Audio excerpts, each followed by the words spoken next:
Ne jamais sous-estimer le cœur d'un champion. Vous la connaissez cette phrase, on la connaît tous. Tous. Et c'est vrai que dans notre conception du basket très rationnel, on peut parfois oublier ces poncifs presque mystiques, mais qui pourtant font référence à des valeurs essentielles du haut niveau, l'expérience et le mental. On voyait tous les Clippers sortir les Nuggets, mais on avait oublié qu'il fallait tout dire à James Harden jusqu'à même faire un repli défensif, alors qu'il y a peu à rappeler à Jokic et ses coéquipiers. Ils ont donc une nouvelle fois prouvé la force de leur groupe, et après le Mont Blanc, place à l'Everest pour les Nuggets, peut-être la meilleure équipe des 7 ou 8 dernières années, avec l'implacable Thunder, qui se cherche lui encore les tripes d'un champion. Mesdames, messieurs, bienvenue dans la demi-finale de la conférence Ouest entre les Nuggets et le Thunder.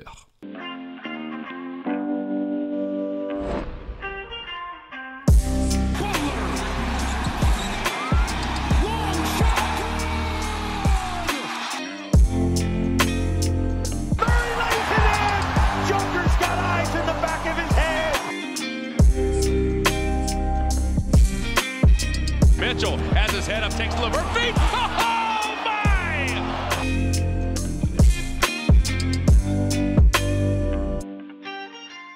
Alors, on poursuit notre itération et nos previews de ces demi-finales de conférence avec la première de la conférence Ouest entre OKC et les Denver Nuggets. C'est une confrontation qu'on attendait, je pense, pour beaucoup, notamment depuis 2 ans, parce que c'est vrai que les Nuggets sont d'un côté la meilleure équipe de 2023, vu qu'ils ont été champions.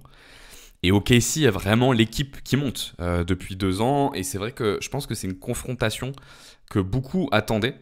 Et pour vous faire cette preview, petite originalité, je ne serai pas accompagné aujourd'hui. C'est le week-end du 1er mai et les copains en sont pas mal pris. Et on voulait quand même vous proposer une preview. Donc, on va partir sur un exercice un peu nouveau pour moi. C'est l'exercice de la preview seul. Donc, n'hésitez pas à donner votre avis en commentaire et surtout à compléter, à poser des questions, à donner votre avis. Je me ferai un plaisir de vous répondre pour qu'on essaye de faire cette preview un peu ensemble. C'est aussi l'intérêt de ces previews et de ce temps-là. Donc voilà, on va essayer ce nouvel exercice que je ferai donc seul. On va pas prendre beaucoup plus de temps à se mettre dans le vif du sujet. Vous connaissez un petit peu la matrice qu'on a pour ces previews, hein. C'est assez simple. Dans un premier temps, on va revenir sur ce qu'on a vu lors du premier tour, que ce soit pour OKC ou pour Denver. Je vais essayer de vous faire un retour un peu détaillé sur les différents éléments que moi j'ai pu voir durant ce premier tour. Ensuite, on se projettera dans la match-up. On essaiera de voir un peu ensemble quels sont les points tactiques clés à regarder dans cette match-up. Et ensuite, on finira par un petit prono quand même pour essayer de voir un peu ce que ça peut donner. Du coup, ce que je vous propose, c'est que dans un premier temps, on se fasse un retour sur les éléments qu'on a pu voir sur la série entre OKC et Memphis. Une série qui a été quand même très largement remportée par OKC, puisqu'il y a eu quasiment 20 points d'écart dans cette série. On le sait, on s'en rappelle, hein, en gros, un premier match qui a été une véritable boucherie, où OKC a gagné de 51 points, je crois d'ailleurs que c'était un record. Un deuxième match autour des 20 points, c'était un peu plus serré dans les matchs 3 et les matchs 4, où Memphis a fait preuve d'une belle résilience, notamment après la blessure de Ja Morant. On avait vu OKC se faire un peu tester dans la première mi-temps du Game 3, jusqu'à ce que Ja Morant se blesse, et que tout de suite OKC enclenche un retour qui était quand même assez impressionnant, mais un peu à mesurer, parce que c'est vrai que la blessure de Ja changeait beaucoup de choses. Pour autant, ça nous a quand même permis d'apprendre un certain nombre de choses sur cette équipe d'OKC. Et c'est vrai que ce bout de preview là que je vais vous faire côté OKC, l'idée c'est qu'on soit presque tout autant sur un rappel des qualités d'OKC et des qualités qui vont impacter cette demi-finale de conférence que sur un retour sur le premier tour. Même si on passera forcément par un petit retour sur le premier tour pour pouvoir regarder tout ça. Mais juste pour rappel rapide, hein, OKC sort d'une saison qui est quand même vraiment exceptionnelle, avec plus 13,6 de net rating. Je crois de mémoire, je n'ai pas regardé, mais il me semble que c'est le record all-time. Ils sont à 68 victoires pour 14 défaites. C'est la deuxième attaque de la NBA et la première défense. Si vous êtes impressionné par la défense de Minnesota, par la défense de Cleveland, par la défense de Boston, sachez qu'il y a encore un gap en réalité entre la défense d'OKC et la défense de ces équipes. Mais je vais revenir sur tout ça un petit peu dans le détail. Donc il y a 3 points que je voulais voir avec vous pour reprendre un peu cette saison et surtout ce qu'on a vu dans ce premier tour contre les Memphis Grizzlies. Je crois que le premier point qui est quand même à noter sur ce premier tour, c'est la défense extérieure d'OKC. On sait que pour beaucoup d'équipes, la construction d'une défense élite passe par l'intérieur. On vous parle pour autant beaucoup dans ce podcast de l'importance d'être en capacité de ralentir les extérieurs pour mettre en valeur les intérieurs. C'est vrai que dans la façon dont on a l'habitude de regarder les défenses, souvent on se dit que le défenseur intérieur fait énormément de la défense parce que c'est lui qui vient faire la dissuasion intérieure. Pour autant, on essaye régulièrement aussi de vous rappeler à quel point la question de la décélération de l'attaquant, la capacité à ralentir l'attaque est importante. Et ça, c'est vrai que ça passe beaucoup par les extérieurs. Et contre Memphis, la défense extérieure d'OKC a, à mon sens, vraiment été la base de la construction de la victoire du Thunder. Et c'est vrai que cette défense, elle se base avant tout sur un personnel qui est absolument exceptionnel. Absolument exceptionnel parce qu'en fait, si vous regardez les joueurs qui jouent, globalement sur les lignes extérieures, vous avez 7 joueurs qui sont mobilisés. Sur les 7 joueurs qui sont mobilisés, vous en avez 4 qui sont élite de chez élite. Pour moi, il y en a 4 qui sont de niveau First All NBA Defensive Team.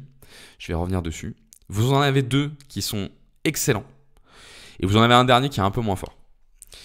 Sur les 4 joueurs qui sont à noter comme étant des joueurs d'exception sur la défense extérieure, forcément, le premier auquel on pense, c'est Lou Dort. Lou Dort, qui était un peu la figure de proue de cette défense. OKC a fait sa campagne pour le DPOY autour de Lou Dort. Et c'est vrai que Lou Dort, c'est un joueur qui, s'il n'est pas très grand, a un combo de longueur et de puissance qui lui permet de défendre beaucoup de postes et de les défendre assez bien avec une grosse pression sur le porteur. Pour autant, pour moi, c'est peut-être le moins bon de leurs 4 défenseurs extérieurs d'exception. Parce que pour moi, celui qui est le meilleur vraiment sur la défense extérieure dans cette équipe, c'est J-Dub. C'est Williams qui, alors sur un registre un peu plus unidimensionnel, parce que c'est vrai qu'il est très concentré sur les ailiers, est vraiment en capacité de ralentir la majeure partie des ailiers et vraiment de les impacter même sans aide en fait. Et ça, c'est vrai que c'est assez impressionnant parce que du coup, ça génère peu de shoots ouverts à 3 points qui seraient liés à des aides. Il y en a 2 autres qui sont exceptionnels à mon sens.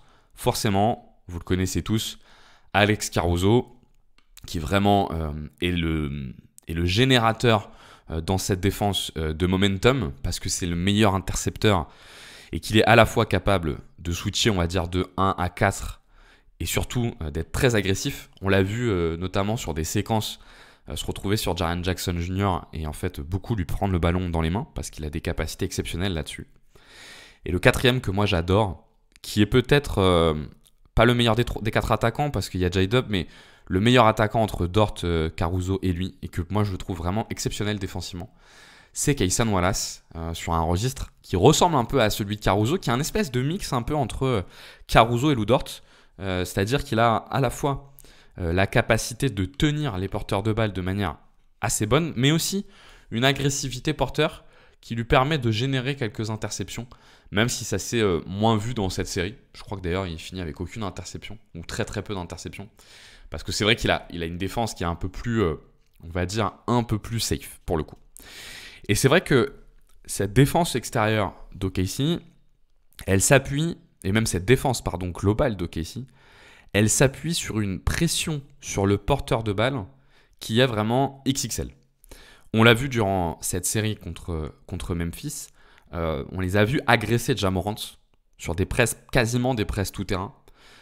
Et c'est vrai que les moments où les Memphis essayaient de se donner de l'air, du coup en faisant des écrans sur la montée de balle pour libérer Ja Morant, OKC l'anticipait tout de suite, en fait, en faisant des pré-switch pour que, Ja Morant, il était libéré de Caruso ou il était libéré de Lou Dort, mais finalement, il se retrouvait sur J-Dub ou sur Kayson Wallace, voire même sur Shai à certains moments si c'était nécessaire. Et c'est vrai que cette pression qu'ils ont été capables de mettre sur le porteur de balle a été vraiment exceptionnelle, en fait. Tout simplement exceptionnelle. Ja Morant a été fortement impacté par ça. Ça a même fortement impacté son agressivité dans les matchs 1 et 2. J'ai trouvé que Scottie Pippen, qui était un peu moins ciblé, Scottie Pippen Jr., lui, s'en est plutôt bien sorti.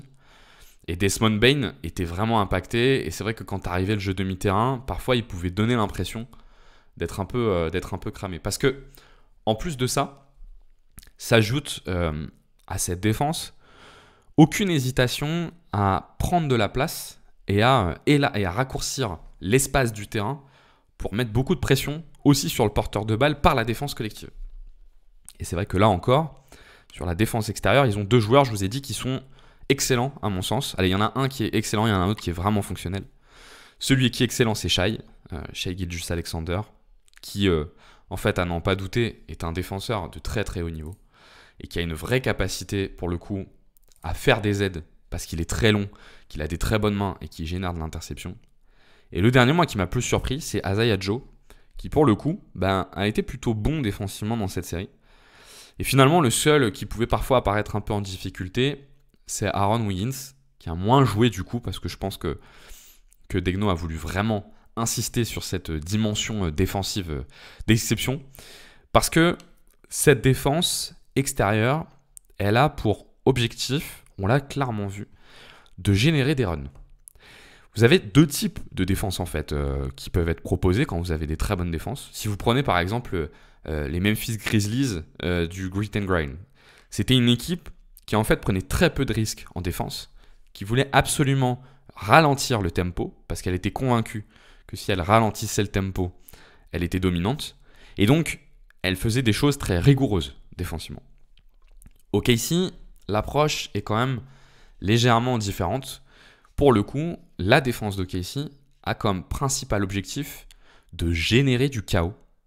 Et donc, on a vu dans ce premier tour qu'en fait, ils n'avaient aucune hésitation à doubler le porteur de balle, à tenter des interceptions et à essayer de générer du chaos. Et c'est vrai que dans les 2 premiers matchs qui se sont déroulés à OKC, ça a eu pour quand même principale conséquence de générer énormément de contre-attaques.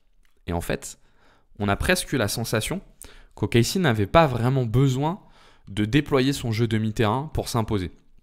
La contre-attaque était suffisante et donc forcément, c'est quelque chose qu'on a beaucoup vu durant la saison régulière et forcément, ça donne la sensation d'être face à un espèce de rouleau compresseur qui finalement en fait use de cette première qualité qui est vraiment exceptionnelle quoi. C'est vraiment une qualité exceptionnelle qu'ils ont à ce niveau-là. Et je pense qu'ils peuvent se le permettre d'autant plus qu'en fait, ils ont une très bonne couverture de cercle. Parce que si vous faites beaucoup de prises à 2, si vous êtes très agressif, le problème, c'est que vous risquez de libérer des accès au cercle et donc forcément des paniers assez faciles. Le seul truc, c'est que OKC a une particularité. Alors, il a peu joué cette saison, mais c'est qu'ils ont, en plus de ces défenseurs extérieurs, et ça c'est un peu mon deuxième point, ils ont en plus de ces défenseurs extérieurs une excellente protection de cercle qui se base sur 2 joueurs, sur Isaiah Hartenstein qui a une capacité à être agressif sur la protection de cercle qui est vraiment très bonne, qui peut ralentir les intérieurs parce qu'il est très puissant. Et finalement, OKC reprend derrière des préceptes qu'on a vus notamment chez les Bucks, c'est les préceptes de la double couverture. Parce qu'en fait, Chet Holmgren, qui est souvent mis en roamer, alors ce qu'on appelle un roamer, pour ceux qui n'ont pas en tête, un roamer, c'est donc un défenseur qui va agir un peu comme un espèce de libéraux, c'est-à-dire qu'il va être mis loin du cercle sur le moins bon shooter, et il va venir en aide pour essayer de dissuader. Un peu comme le faisait Giannis Antetokounmpo à l'époque où les Bucks ont été champions. Donc clairement, OKC reprend ce modèle de fonctionnement et c'est pour le coup extrêmement fonctionnel parce qu'ils ont sur ces défenseurs extérieurs à la fois la capacité de ralentir l'attaquant, mais aussi la capacité d'assurer des close-out très rapides. Et donc, ça leur permet à la fois de mettre beaucoup de pression sur le porteur de balle, d'avoir à la fois de la protection de cercle à un niveau élite.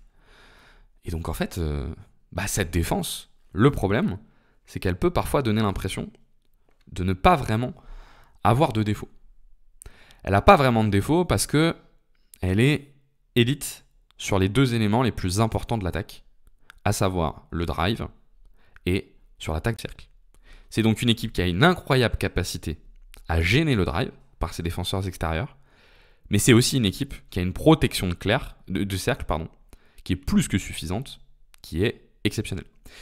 Et donc au final, vous avez une équipe qui donc a démonté clairement Memphis sur défensivement durant la série. Ça, il n'y a pas de doute, même si à Memphis c'était un peu plus serré. Mais vous avez une équipe qui encaisse 107 points pour 100 possessions sur la saison régulière. C'est évidemment la meilleure défense de la ligue. Mais pour vous donner un point de repère, c'est même mieux que les Wolves de l'année dernière, qui étaient à 108 et quelques, et qu'on estimait être une défense vraiment all-time et presque jamais vue, quoi. Et bien OKC a encore une meilleure défense que la défense qu'à Minnesota. Et je pense que dans ce gros changement, en fait, ce qui a beaucoup changé, c'est l'arrivée d'Isaiah Hartenstein. Parce que le seul défaut que pouvait avoir OKC, qui pour le coup avait déjà une défense élite, c'est qu'il pouvait être parfois un petit peu léger à l'intérieur, donc attaquable, et que forcément, Chet, pour le coup, du coup, pouvait être un peu mis en évidence là-dessus sur son problème de physique. Et c'est vrai que le passage de Chet en poste 4 est, à mon sens, peut-être pas le meilleur choix pour son développement individuel, mais un excellent choix pour l'équilibre collectif de cette équipe.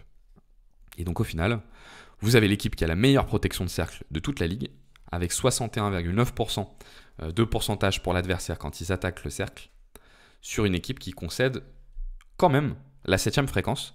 Donc c'est quand même une équipe qui pour le coup concède pas mal d'accès au cercle. Et donc c'est vrai que contre Memphis, en fait, on pourrait presque s'arrêter à ça. On pourrait presque s'arrêter à ça parce que finalement, la victoire a été tellement construite sur cette dimension de pression sur le porteur de balle pour générer des runs que forcément, l'attaque a peu été mise en évidence. Et finalement, même dans le match 3 où ils sont nettement dominés dans la première mi-temps, à partir du moment où Ja Morant sort, parce qu'il les fait revenir, là encore, c'est la pression défensive et c'est cette capacité à générer des runs. Parce que pour le coup, ce qu'on a vu aussi dans cette première mi-temps du Game 3, c'est que l'attaque d'OKC demi-terrain, là où elle fonctionne très très bien en play-off, on l'avait déjà vu l'année dernière par quelques séquences, notamment contre les Pelicans, mais en fait leur attaque demi-terrain, on ne sait toujours pas si elle se transpose si bien que ça au play-off. Pourquoi ? Parce que elle fait quand même confiance à beaucoup de joueurs, au spacing de beaucoup de joueurs qui finalement ne sont pas des joueurs si adroits que ça à 3 points et qui peuvent avoir une forme de chute durant les playoffs. On l'avait vu l'année dernière de manière assez significative et on l'a un peu retrouvé dans ce premier tour. Shai Gilgeous-Alexander a shooté à 25% à 3 points. J-Dub a shooté à 28% à 3 points. Aaron Wiggins, qui a eu moins de temps de jeu, a shooté à 30% à 3 points. Pour le coup, Lou Dort a shooté aussi à 26%. Cason Wallace à 25%. Et on a retrouvé un petit peu ces limites qu'on avait senties l'année dernière, notamment contre les Pelicans, du manque d'efficacité du système offensif qui en fait repose énormément sur la polyvalence de ses joueurs. Le système offensif de KC, il est assez simple. C'est en fait, on va cibler à mort le mismatch. Si on peut le cibler par Shai, on le fait. Mais si ce n'est pas le cas, on va le faire avec d'autres joueurs.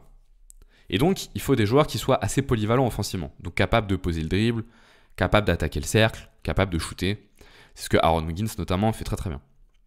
Mais c'est vrai que du coup, ils peuvent se retrouver dans une situation où ils mettent sur le terrain des shooters qui en réalité ne sont pas vraiment des shooters élites. Le meilleur exemple de tout ça, c'est Lou Dort. Lou Dort, il a une très bonne réussite à 3 points depuis 2 ans, même depuis 3 ans maintenant. Mais on sait bien que ce n'est pas un shooter élite. En fait, il arrive à profiter du fait d'avoir énormément de tirs ouverts pour être efficace. Mais déjà l'année dernière en play-off, il avait un peu coincé. Et l'année d'avant aussi. Et on verra, ce que ça donne cette fois-ci. Et en plus de ça, moi, j'ai pas trouvé que Shai eût été spécialement rassurant dans ce premier tour sur son efficacité et sur sa capacité à scorer. Alors, il faut être toujours prudent avec Shai et avec son pourcentage de réussite parce que, de toute façon, il enlève tellement de pression à ses coéquipiers par sa capacité à prendre le jeu en main en isolation que généralement, ça génère de l'attaque. Mais c'est vrai que ça fait une ou deux séries, c'était déjà le cas contre les Pels l'année dernière, où en fait, je trouve que le jeu d'isolation de Shai se transpose pas si bien que ça en playoff. Et je pense qu'en fait, ça marche parce qu'il est dans une équipe exceptionnelle. Quoique ça marche, l'année dernière, ils se sont fait éliminer quand même contre Dallas. Mais ça coince un peu par moment, et parfois c'est un petit peu limité. Mais on reviendra dessus. Et donc cette attaque demi-terrain, elle n'a pas forcément rassuré côté OKC. Alors certes, ils n'en avaient pas vraiment besoin, mais elle n'a pas forcément rassuré.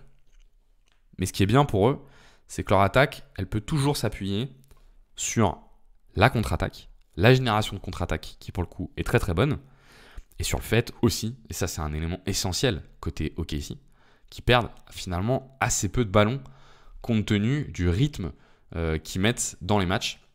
Et c'est vrai que ça c'est un point d'appui en fait assez majeur pour eux. Et on l'a bien vu dans cette série. Et pourquoi en fait ils sont aussi bons là-dessus ? Tout simplement parce qu'ils ont un jeu offensif qui n'est pas très compliqué. En fait, vous avez beaucoup d'écrans de petits pour venir libérer un shooter. Vous n'avez pas beaucoup de jeux sur le pick and roll à l'intérieur. Donc pas beaucoup de passes risquées. Et donc forcément, c'est une équipe qui perd finalement assez peu le ballon.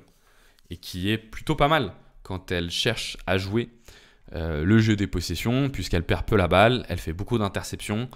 Et pour le coup, elle a en plus de ça un pivot qui récupère beaucoup de rebonds.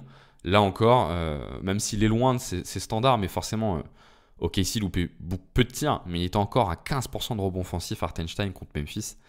Et clairement, il a su être dominant dans ce secteur-là, puisque pour vous donner un ordre d'idée, c'est nettement au-dessus.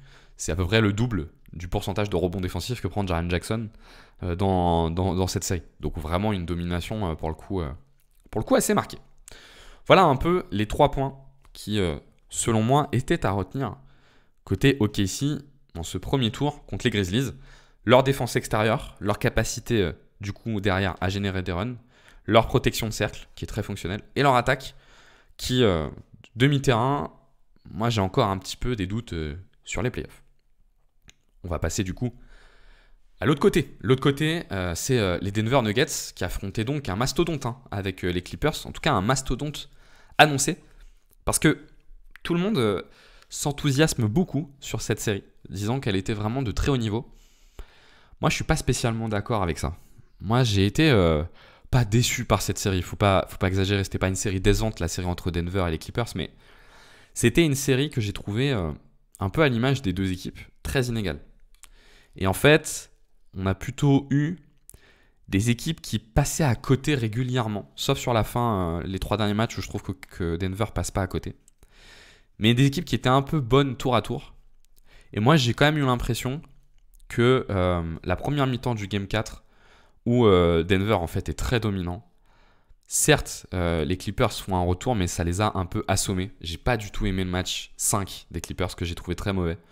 Le match 6, ils le prennent parce qu'ils sont un peu plus dans l'urgence. Et on termine sur un match 7 qui finalement m'a pas tant étonné que ça, parce que je m'attendais à ce que Denver gagne, parce que vraiment, après la première mi-temps du Game 4, j'ai trouvé les Clippers assez perdus, mais peut-être qu'on en fera un podcast. C'est pas le sujet du jour. En tout cas, Denver s'en est sorti de ce premier tour. Et donc, respecte aussi son rang. C'était aussi l'intérêt d'être 4e. C'était d'avoir le premier tour à domicile la majeure partie du temps. Et donc, est passé contre cette équipe des Clippers. Alors, il y a quand même du coup pas mal de points à noter sur cette équipe de Denver. Et je vais essayer quand même d'être assez synthétique pour essayer de cibler certains points. La première, elle est autour du cas de Nikola Jokic. Nikola Jokic, on a beaucoup dit dans cette série que Zubac l'avait bien tenu et que Zubac l'emmerdait en fait assez franchement. Et c'est vrai en fait. C'est vrai que Zubac a plutôt bien défendu sur Jokic. Mais ce qu'on a vu aussi, c'était que Jokic était tout de même très impactant. Et donc, dans une série où finalement il est censé être limité, eh ben, il finit quand même à 24 points de moyenne, 11,6 rebonds, 10,1 passes, 50% au tir, 45% à 3 points. Ce qui nous dit un peu qu'en fait, le niveau minimum de Nikola Jokic, c'est peut-être celui-ci, quoi. Et le niveau minimum de Nikola Jokic, c'est donc un niveau qui a quand même de l'impact. Et moi, et qui a un impact XXL en fait. Hein. Je vous dis l'impact comme si c'était rien. En fait, c'est pas rien. Hein. C'est un impact XXL pour le coup dans ce cadre-là. Et moi, ce que j'ai bien aimé, c'est notamment son match 5, où en fait, il fait pas des grosses stats. Hein. Sur le match 5, je crois qu'il finit à 15 points. On peut avoir l'impression en regardant la ligne de stats qu'il est pas si impactant que ça. Mais en fait, moi, j'ai beaucoup aimé des passages dans la série où il était vraiment en contrôle du tempo et où il arrivait à soulager Jamal Murray de ce contrôle du tempo. Et c'est vrai que la première mi-temps du Game 5, elle est assez significative de ça, où il est en capacité de maîtriser le rythme de son équipe de manière assez flagrante. Et c'est vrai que après le match 3, vous avez fait un podcast où on vous avait dit que Denver avait tendance peut-être à un peu trop courir. Et c'était difficile de savoir si c'était bien de courir ou pas. Mais ce qui est sûr, c'est qu'il fallait qu'ils arrivent à mieux choisir les moments où ils courent. Et je trouve que Jokic a été très impactant là-dessus. Le deuxième élément qui a été bien aussi, c'est sa relation sur le pick avec Murray, qui a été remis en évidence au fur et à mesure de la série. Et qui a quand même fait mal, pour le coup, qui a quand même fait mal aux Clippers. Et c'est vrai que cette relation, elle est la base du jeu offensif, pour le coup, des Denver Nuggets. Et pour eux, c'est essentiel en fait que cette relation fonctionne. Et j'ai quand même trouvé qu'elle avait plutôt bien fonctionné durant cette série, avec notamment plus d'utilisation de ce pick and roll sur la deuxième partie de la série, et moins d'utilisation du post-up, où c'est vrai que pour le coup, Nikola Jokic était assez gêné. Mais donc, premier enseignement qu'on peut avoir, vu que le but c'est d'avoir des enseignements, cette série, c'est que même si vous mettez un plan anti-Jokic, même si vous essayez de le limiter au plus que possible, et ben vous allez quand même tomber face à un Nikola Jokic qui tourne à 24 points de moyenne et à 10 passes décisives de moyenne, à 50% au tir, 45% à 3 points. Donc finalement, la capacité que peuvent avoir les équipes à le gêner, elle est assez faible en fait. Elle est assez faible. Alors c'est sûr que ça aurait pu être encore pire, mais elle est finalement assez faible. Deuxième élément que moi je me suis noté sur cette série, c'est que tactiquement, Denver est une équipe qui ne ressemble plus du tout à l'équipe de l'année dernière. Alors, je dis bien de l'année dernière et je ne parle pas de l'équipe d'il y a un mois parce que je pense que le changement de coach, il a de l'impact, c'est sûr, on va y revenir un petit peu. Mais finalement, l'impact, il est peut-être pas si important que ça. Nikola Jokic disait d'ailleurs dans l'interview d'après-match, quand on lui posait la question de s'il y avait eu un changement avec Adelman et si même l'attitude d'Adelman avait changé, Jokic a rappelé qu'il est dans le groupe depuis 6-7 ans, que finalement c'est pas un nouveau. C'était Kenny Atkinson, comment il s'appelle, j'ai oublié le nom du présentateur de TNT, mais qui lui disait le fait d'avoir un nouveau coach, est-ce que ça change quelque chose? Et Jokic corrigeait tout de suite en disant il est pas nouveau, il est là depuis 6-7 ans, on le connaît, et il laissait clairement sous-entendre qu'on était simplement dans de la continuité. C'est pour ça que je préfère parler de changement depuis un an, pour le coup. Et pour moi, il y a 3 éléments assez centraux dans ce changement qui tourne un peu la physionomie de cette équipe. Et on se rappelle que l'année dernière, on avait vu contre Minnesota que c'était essentiel pour eux de changer un peu leur identité parce que finalement, elle fonctionnait moins que par le passé et elle était devenue peut-être insuffisante. La première, c'est l'utilisation de la contre-attaque. On vous en a beaucoup parlé. Denver est une équipe qui a fondamentalement changé cette saison et c'est une équipe qui génère beaucoup plus de contre-attaques qu'elle ne le faisait par le passé. Et c'est vrai que dans cette série où ils jouaient contre les Clippers, qui est une équipe qui pour le coup défend assez mal la contre-attaque, et ben on les a vus insister là-dessus, insister encore et encore. Cette saison, Denver c'est la 5e équipe qui joue le plus de contre-attaque et c'est la 4e équipe la plus efficace sur la contre-attaque. Donc il y a vraiment eu un changement majeur cette saison sur ce plan-là. Et c'est alimenté par un nouveau joueur, je pense quand même, beaucoup. Forcément, c'est Russell Westbrook, qui pour le coup, lui, génère pas mal de contre-attaques, hein, ça fait partie de son identité. Probablement par l'arrivée de Christian Brandt dans le 5 à la place de KCP. Mais aussi, je trouve, par un Jamal Murray qui pousse plus la balle et donc aussi par des consignes collectives qui sont données, qui sont assez claires. Pour vous donner un ordre d'idée, la saison dernière, Denver était la 16e équipe de la ligue sur la fréquence en transition. Donc ils sont passés de 16e à 5e. Et même si par moment, ils peuvent, je trouve, se perdre un peu là-dedans, c'est quand même un changement fondamental dans ce qu'ils sont, quoi. C'est une équipe qui joue la contre-attaque et qui alimente son attaque par la contre-attaque. Et donc, c'est une équipe qui doit aussi s'appuyer sur une défense qui génère des pertes de balles, sur une bonne gestion du post-rebond défensif pour appuyer la contre-attaque. Et donc, forcément, ça sera à regarder dans la match-up. Le deuxième élément que je trouve très différent de l'année dernière, et c'est un peu lié au fait qu'il joue beaucoup la contre-attaque, et allez, peut-être que ça, c'est encore un peu plus fort depuis qu'Adelman est là, c'est la dépendance à Jokic, que je trouve un peu moins flagrante que par le passé. Et notamment, un des éléments qui permet de diminuer cette dépendance, forcément, c'est l'utilisation de la contre-attaque. Parce que si vous utilisez la contre-attaque, vous avez moins besoin de mobiliser Nikola Jokic. Je pense qu'il y a un autre élément qui font qu'ils sont un peu moins dépendants de lui, c'est que leur spacing est tellement mauvais, parce qu'ils ont vraiment un mauvais spacing, que Jokic, en fait, est un peu obligé de jouer le rôle du spot-up shooter. Du shooter à 3 points, notamment en tête de raquette.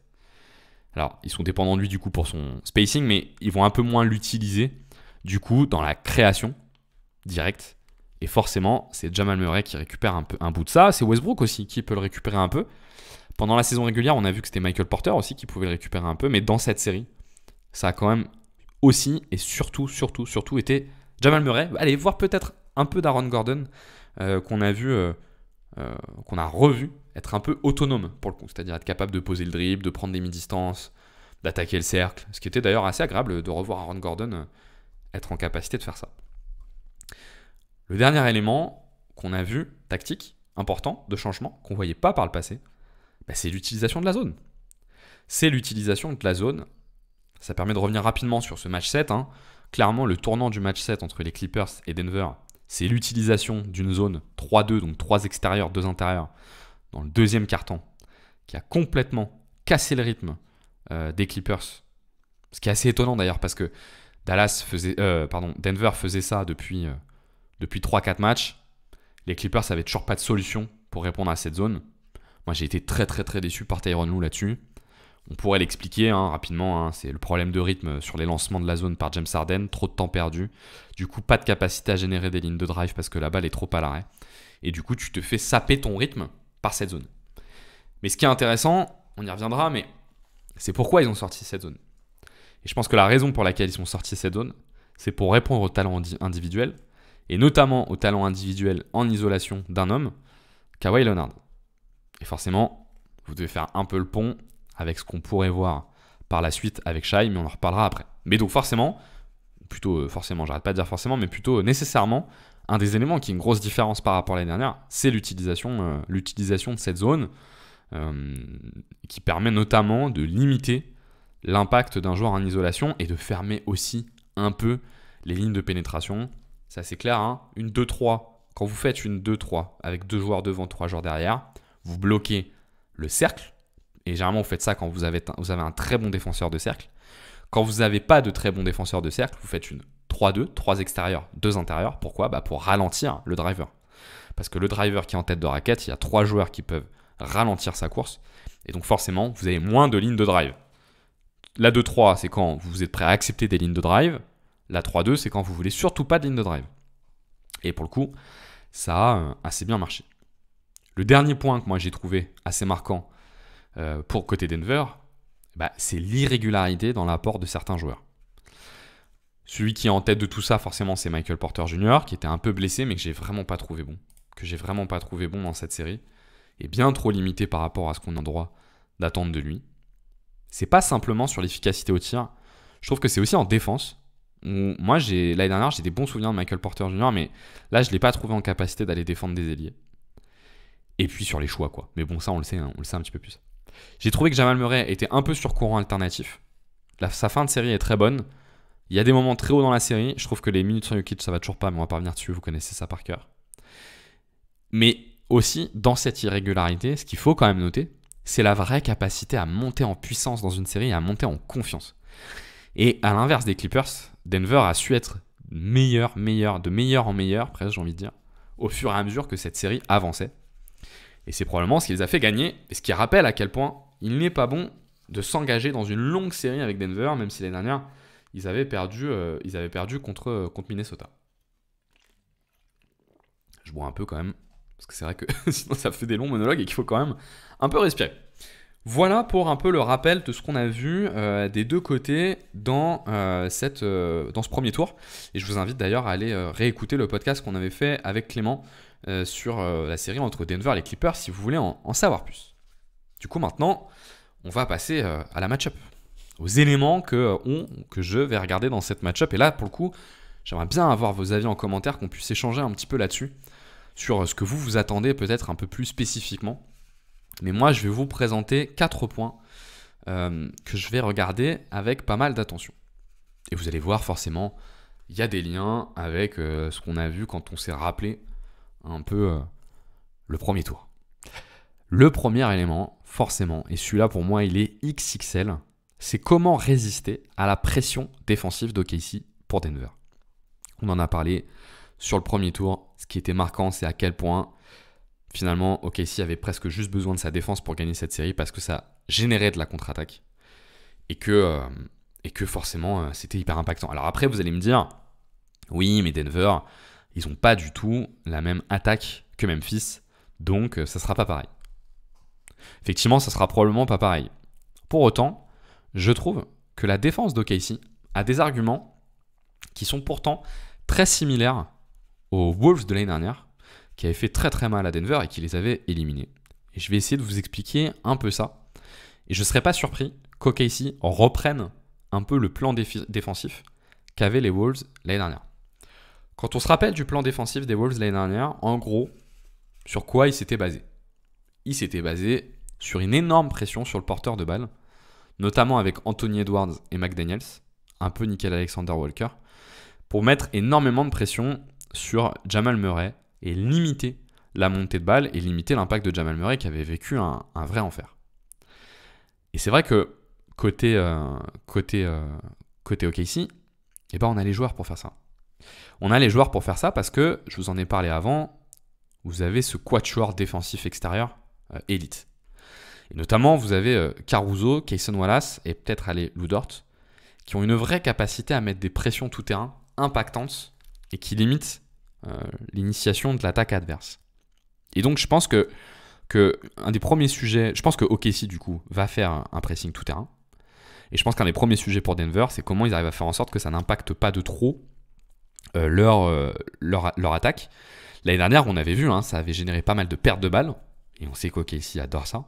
Et ça avait généré surtout beaucoup d'attaques en fait, qui démarraient à 13-12 secondes. Et ce qui finalement est trop compliqué pour avoir une attaque efficace. Donc je pense que OKC va effectivement remettre en place cette pression tout-terrain et essayer d'étouffer Jamal Murray avec les joueurs que sont Caruso, Wallace, J-Dub, Lou Dort, effectivement, peut-être même Shai si c'est nécessaire, un peu par séquence. Je pense que en fait, ce qui est bien pour eux, c'est que si vous voulez contrer la montée de balle par des écrans, eux, ça les dérange pas de changer. Ça les dérange absolument pas de changer parce qu'ils ont tellement de bons défenseurs du porteur de balle que c'est pas un souci. L'autre élément qui était marquant sur la défense des Wolves l'année dernière, c'était la protection de cercle. C'était la protection de cercle qui était élite forcément avec Rudy Gobert. Et c'est vrai qu'il y a un peu une forme de Rudy Gobert avec Chet Holmgren. Mais ce que je trouve intéressant aussi, c'est de bien se rappeler comment ils avaient réussi à le faire. Si vous vous rappelez, au début de la série, c'était Rudy qui défendait Jokic. Et finalement, ça marchait pas si bien que ça. Ça marchait pas si bien que ça parce que Jokic était plutôt à l'aise dans l'attaque de Rudy Gobert. Et on sait que Jokic est plutôt à l'aise quand il s'agit d'attaquer Chet Holmgren, de la même façon que quand il s'agit d'attaquer Victor Wembanyama. C'est des configurations dans lesquelles il est assez à l'aise. Et donc je pense que si on se rappelle l'année dernière, le tournant défensif sur la protection de cercle, ça avait été le passage de Karl Anthony Towns en défense sur Jokic pour remettre Rudy dans un rôle de roamer. Et là, pour le coup, OKC a un argument qu'il n'avait pas l'année dernière. L'argument qu'ils ont qu'ils n'avaient pas l'année dernière, c'est Hartenstein. C'est Hartenstein qui, pour le coup, est un joueur puissant.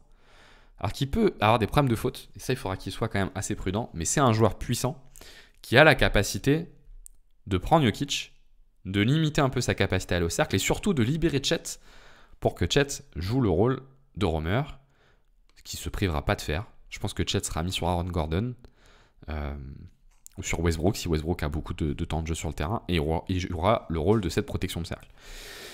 Et donc, en fait, Denver peut être assez inquiet parce que OKC a les arguments qu'avait Minnesota l'année dernière et qui leur avait fait extrêmement mal. Et il faut absolument que Denver arrive à résister à cette pression défensive, sinon vous risquez d'avoir une série qui ressemble finalement à celle contre Memphis, où on a énormément de contre-attaques qui sont générées, énormément de pertes de balles, et où en fait OKC est très à l'aise. Et donc pour ça, il y a plusieurs possibilités. La première, c'est que Murray soit naturellement à l'aise sur cette pression. Moi ça, j'y crois pas du tout. Je vois pas trop comment Murray peut réussir à résister à cette pression défensive, c'est pas non plus... il n'est pas assez fort là-dessus. Donc probablement qu'ils vont peut-être essayer d'avoir des relais un peu avec Jokic. Ça peut marcher. Ça va limiter leur montée de balle, mais ça peut marcher. La deuxième, c'est forcément d'essayer d'appuyer un peu plus sur la contre-attaque, ça c'est sûr. Mais surtout, je pense que s'ils veulent appuyer un peu plus sur la contre-attaque, peut-être que ça va passer par plus de Westbrook et moins de Michael Porter Jr. Et donc Westbrook pourrait aider un peu sur la montée de balle, et il pourrait aider un peu à générer de la contre-attaque pour éviter cette pression tout terrain. Mais ce qui forcément va impacter l'attaque demi-terrain de Denver si jamais tu as Westbrook à la place de Michael Porter Jr. Alors Westbrook a été très adroit dans la série contre Denver, je crois qu'il tourne à 43% de réussite à 3 points. Mais bon, est-ce qu'il est capable de le répéter ? Je suis pas convaincu. Et je pense que ça peut avoir un impact. Mais donc forcément, assurément, pour moi c'est presque le point le plus important de cette série. C'est une des clés et peut-être la clé la plus importante de la série. C'est la capacité qu'ils ont à éviter cette pression défensive d'OKC. Et si OKC, alors peut-être qu'OKC ne défendra pas comme l'avaient fait les Wolves l'année dernière, c'est aussi une possibilité, mais bon, ça j'y crois peu.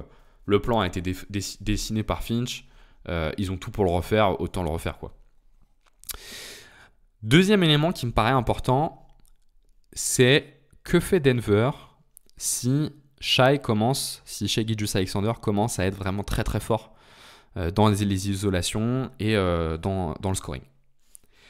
Et là, c'est vrai qu'on peut encore une fois plus se faire une référence à la série contre les Clippers. En fait, si vous regardez bien, contre Kawhi, avant la série, on s'est posé pas mal de questions. On s'attendait à ce que Aaron Gordon, à ce que peut-être Peyton Watson soit mobilisé contre Kawhi Leonard. Ça a été le cas sur le début de la série, rappelez-vous. Mais lors du Game 2, on a vu qu'en fait, Kawhi, il était trop fort en isolation et que c'était pas vraiment possible pour Aaron Gordon, notamment, de l'arrêter. Et puis de toute façon, il y a la capacité à cibler les mismatchs, etc., etc.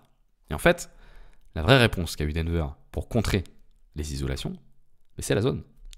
C'est la zone qu'ils ont commencé à sortir et qui a bien marché, qui a limité l'impact de Kawhi. Et donc, je me pose une question, c'est si jamais Shai commence à être vraiment très fort, très en chaleur et inarrêtable en isolation, est-ce que Denver ressort cette zone ? Pour moi, ça a été assez incompréhensible que les Clippers galèrent autant contre cette zone-là. Mais ça peut s'expliquer peut-être par le fait qu'ils ont très peu de bons drivers, ce qui n'est pas le cas d'OKC, qui pour le coup, eux, ont des bons drivers. Au moins avec J-Dub et Shai. Mais s'ils ressortent cette zone-là, ça veut dire qu'ils vont peut-être, du coup, comme il y a des bons drivers côté OKC, laisser un peu plus les shooters. Et là, on arrive sur un deuxième point qui faisait partie de mes points d'inquiétude côté OKC. C'est est-ce que Lou Dort, est-ce que Chet, est-ce que Shai sont devenus effectivement fiables à 3 points ?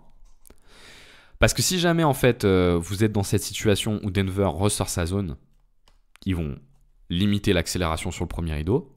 Je pense qu'OKC a de quoi passer ce premier rideau défensif. Ils vont contracter sur la défense et ils vont contracter sur la raquette, et ça va libérer les shooters. L'année dernière, contre Dallas, c'est ce qui a fait perdre. Clairement, c'est ce qui a fait perdre OKC contre Dallas l'année dernière. C'est qu'en fait, que ça soit Derek Lively ou Daniel Gafford, ils étaient mis sur Lou Dort. Ils laissaient Lou Dort shooter. Lou Dort mettait pas ses tirs et du coup, la protection de cercle était élite. Et OKC, qui est quand même une équipe qui vit beaucoup sur son attaque de cercle, Bah, le problème, c'est qu'avec un défenseur de cercle élite comme pouvait l'être Danny Gafford, ou même Lively, du coup, vous êtes limité, même si Lively était un peu moins élite, mais avec Gafford, vous êtes limité. Alors le truc, c'est que Denver, eux, ils n'ont pas le protecteur de cercle élite, donc ça, c'est sûr que ça va jouer.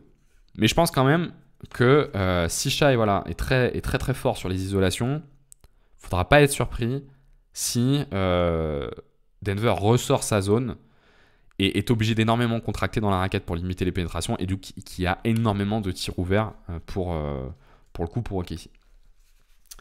Troisième élément que je me suis noté, c'est toutes les possessions qui vont être jouées avec du pick un peu plus classique. Et vous avez un joueur côté OKC qui n'est pas le principal générateur de jeu de cette équipe, mais qui est quand même très mobilisé sur le playmaking pour les autres.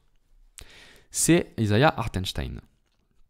Hartenstein, il a une qualité que beaucoup voient, mais pas tout le monde, donc je vous la rappelle, c'est que c'est un vrai bon playmaker sur le pick. En fait, c'est un joueur que vous pouvez vraiment trouver sur le short roll et qui après peut distribuer un peu le jeu. Et je pense que son playmaking, va être mis en évidence dans cette série. Parce qu'à mon avis, Denver ne va pas hésiter à aller doubler sur le pick and roll, que ce soit sur J-Dub ou sur Shai, pour plusieurs raisons. La première, c'est qu'ils n'ont pas forcément le défenseur extérieur qui leur permet de rester dans les écrans, et de sortir des écrans, et qui permettrait de ne pas avoir besoin de l'aide du pivot. La deuxième, c'est qu'Hartenstein, sur le short roll, autant c'est un bon passeur, autant il n'a pas la capacité à aller exploser au cercle et à finir fort. Il a son petit flotteur là, qui lui permet de finir, mais en réalité, si vous forcez le short roll, vous n'allez pas avoir un gars, c'est pas Blake Griffin quoi, Isaiah Hartenstein, vous n'avez pas un gars qui va venir poser, ou Anthony Davis, vous n'avez pas un gars qui va venir poser un dribble et finir au cercle. Et donc, je pense que du coup, ce qui serait assez logique pour Denver, c'est de laisser Jokic sur Hartenstein, pour que Jokic vienne doubler sur les pick and roll qui sont posés par Hartenstein. Comme ça, il n'est pas trop exposé sur sa défense intérieure. Et derrière, en fait, on laisse Aaron Gordon gérer des situations 2-2 contre 1, ou alors on laisse Peyton Watson, et on essaye plutôt de jouer comme ça. Et je pense qu'en plus de ça, Denver a tout intérêt à faire ça, parce que Denver a besoin de générer de la contre-attaque, on l'a beaucoup dit, et donc ils ont besoin de générer des interceptions, et le meilleur moyen de générer des interceptions, c'est de doubler sur le pick. Et je pense que du coup, effectivement, le playmaking d'Hartenstein va être un peu clé.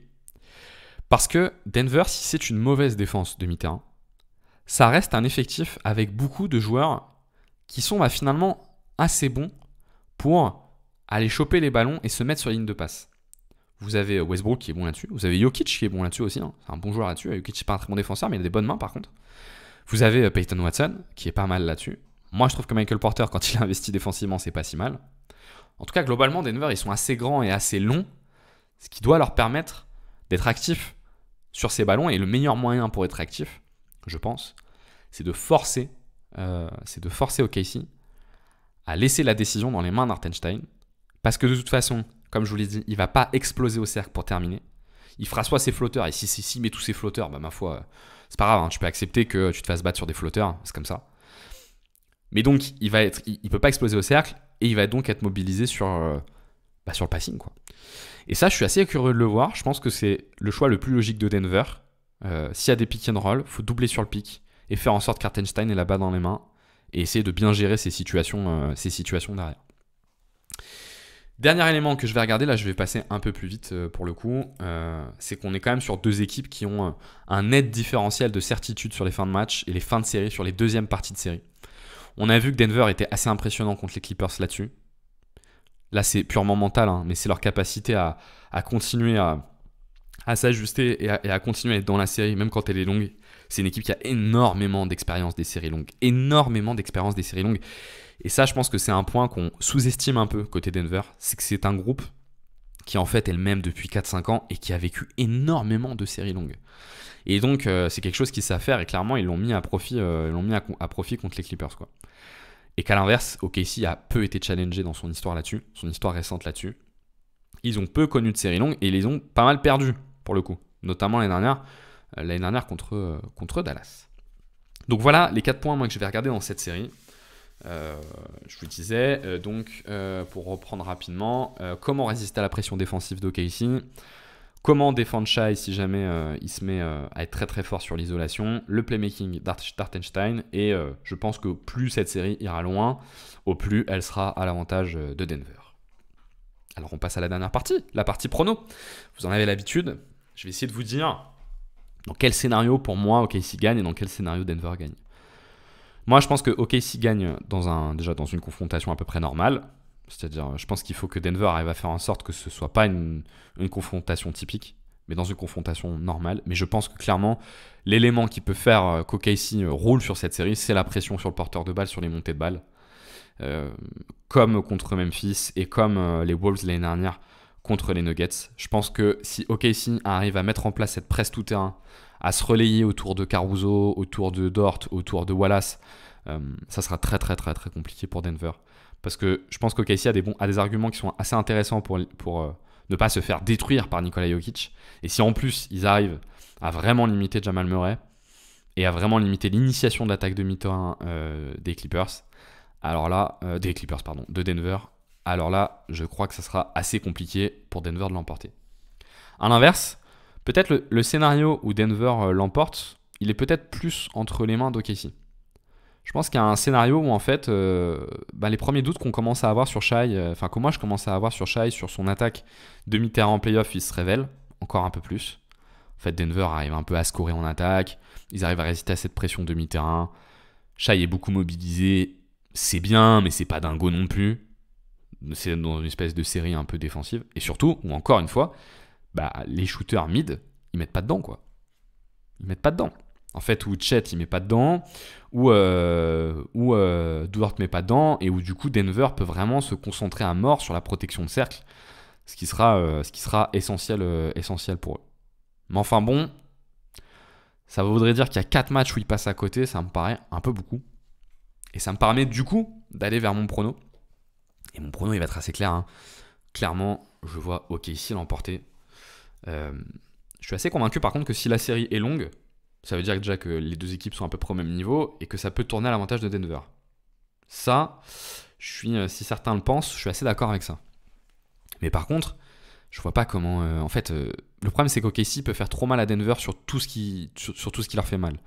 Ils ont les armes sur la montée de balle, ils ont les armes pour la protection de cercle, ils ont les armes pour attaquer les mismatchs. Je vois pas comment Denver peut s'en sortir en fait.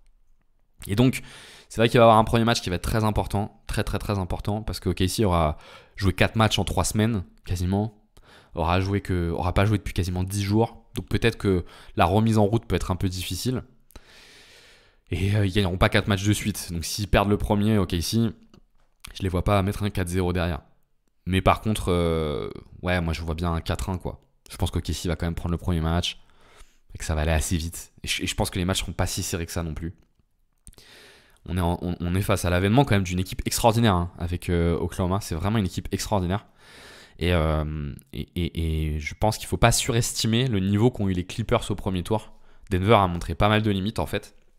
Les Clippers n'étaient pas si forts que ça. La série n'était pas si dingue que ça en termes de niveau. Elle était dingue en termes de storytelling et tout, mais pas tant que ça en termes de niveau. Et donc je pense que ça va se voir sur cette demi-finale de conférence. Moi je suis curieux en tout cas d'avoir votre avis en commentaire. Ce que vous estimez, ce que vous pronostiquez pour cette série. Je suis curieux aussi d'avoir votre avis sur ce format seul, qui ne sera pas répété énormément, parce que le but c'est qu'on soit ensemble, on est un collectif, mais qui, ma foi, quand le sujet le permet ou le demande, ou quand l'actualité le demande, on peut le faire un peu en mode dépannage, mais je suis curieux d'avoir votre avis, si vous pouvez me dire un peu ce que vous en avez pensé, ça m'arrange. En tout cas, restez connectés, on trouvera rapidement de quoi parler. À plus.